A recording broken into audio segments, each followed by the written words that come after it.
Hula mga ate. Welcome to my channel. Bumiyahe kami papuntang Sitio Cabuan, Barangay Botegue, Municipality of Parasiles, Mountain Province. Dito kami para refresher training ng mga kababaihan dito dahil gusto nilang maulit yung kanilang training para to equip na mas maganda yung kanilang pag-produce ng mushroom. Ito ay mushroom culture training. Kasama ko ang taga Bureau of Plant Industries para sila yung aming facilitator para iulit yung kanilang training na ginawa noong nakaraang taon.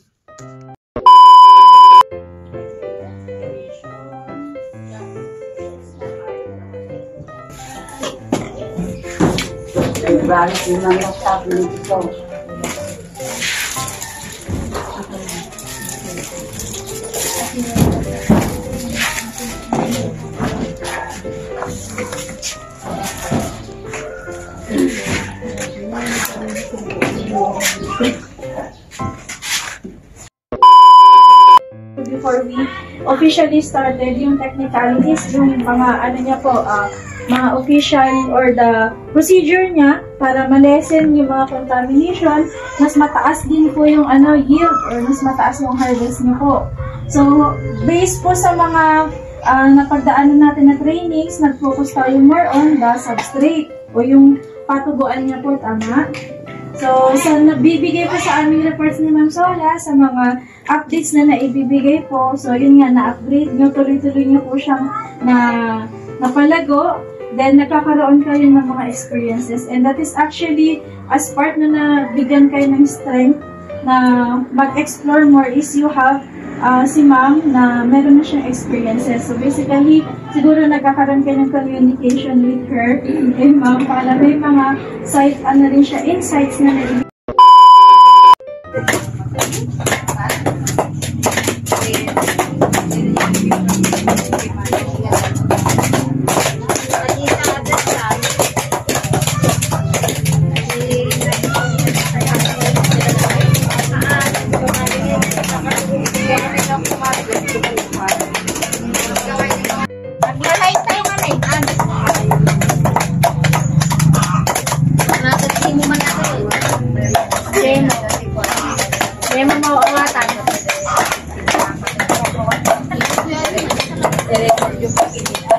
Hi po.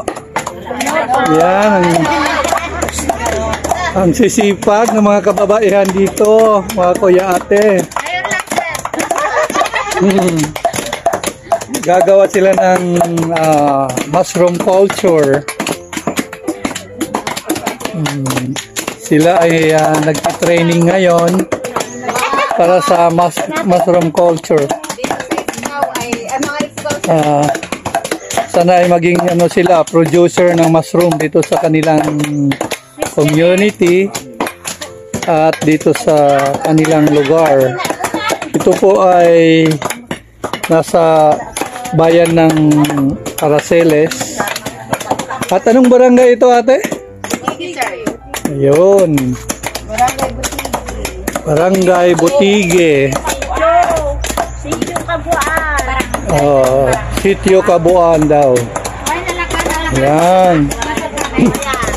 Ito ay rice straw.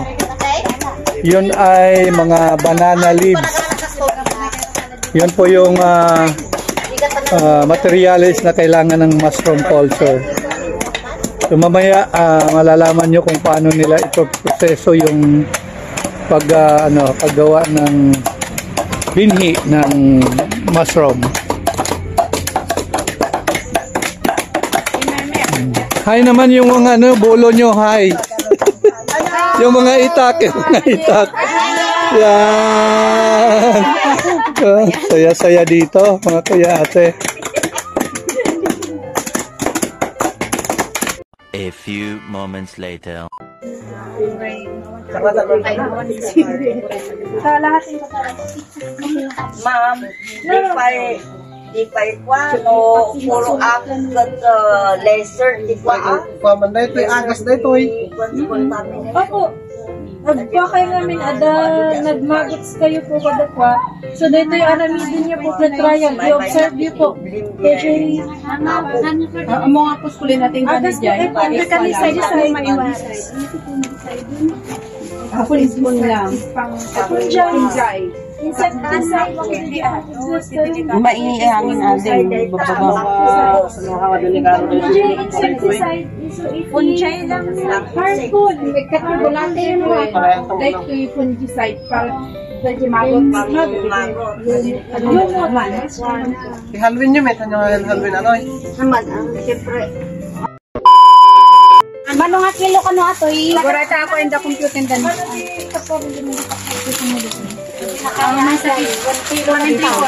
dyan na. 1 and 3/4. Marami nga makabilan no pati PBC ma'am kami. Kumawalan wala ka.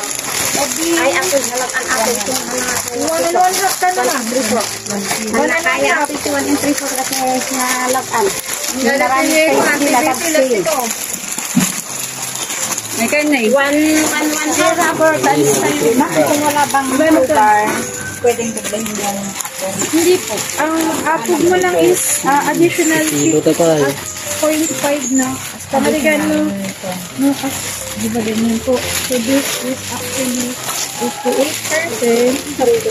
Ito po ay Antay mo na ako 1 baka 1 kilo.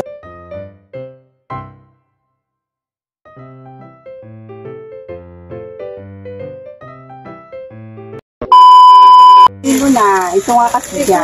Hanggang uray na nalawalay na nasa nagamit na ako. kasi nga ito na nakikita. One night na gano'n. Oh, lesson learned. Hindi ka din madadilisin na kata. Narigat din Ma'am, di ba namulanin? Na-steam na. Tapos ready ti mulamen. Tapos nalpas may minulaan. Pwedeng ganyan ni ma'am nga. Pwede.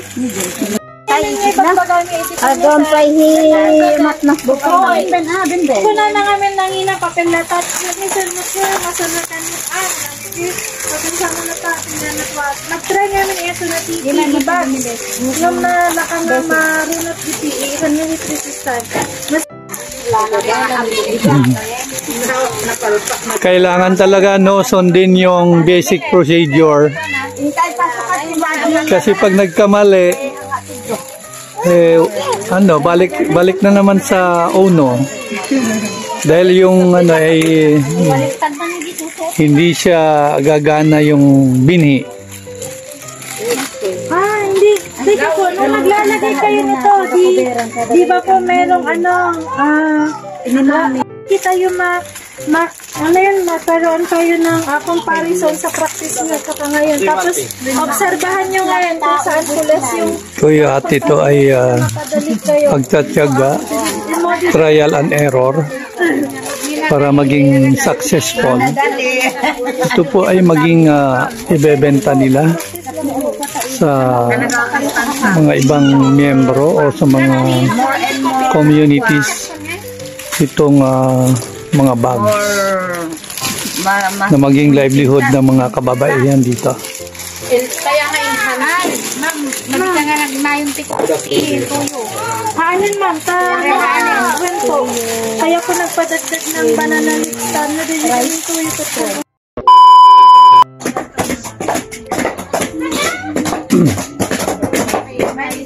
Ito po yung kanilang sterilizer. Dito po i-sterilize yung kanilang sinachop na rice straw at saka banana leaves. Ayan. Yung bote button po. Sabihin niyo lang po para makagawa tayo ng endorsement. Dalhin po namin kayo sa Baguio. Pag-training tayo ng button mushroom doon. Free naman po yun. Okay. Basta may proper endorsement lang para ma-facilitate ka agad yung mga kailangan. Ano nga yung ay, ano po, kung group, ano po siya, nasa 10 to 15 po yung ala.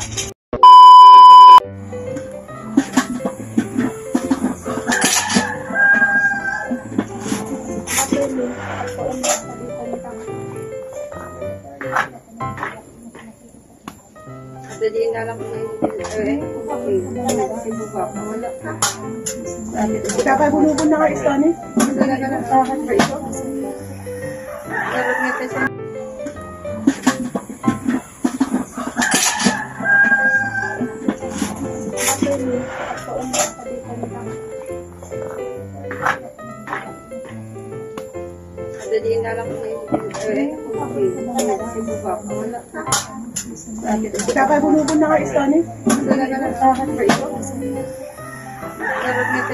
A few moments later. Yeah, mag-lunch na kami. Sarap ulam na. Alam namin. Native chicken.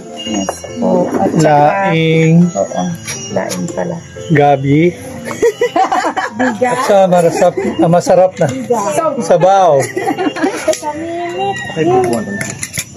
Ay, ginoo. Padadram iyon.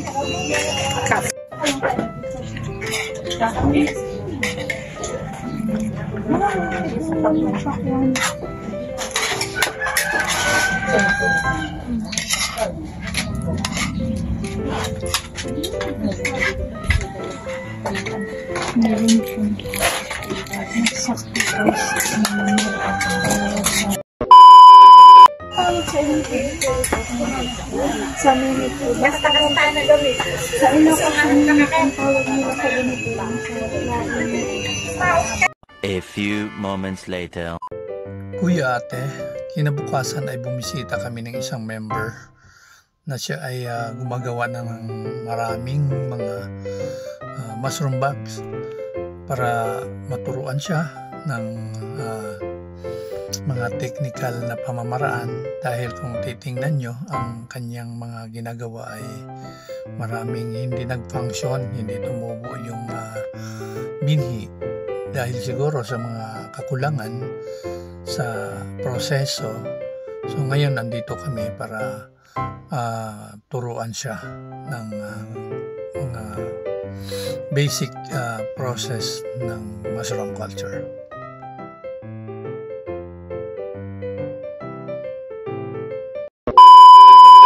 Paano kung mag-harvest ko? Ma'am, dahito kasla brown light mo. Dahito kat ilala kong tayo, no? Kwa, ma'am. Dito, ma'am. I-iraman. I-harvestin po. I-harvestin mo kasi.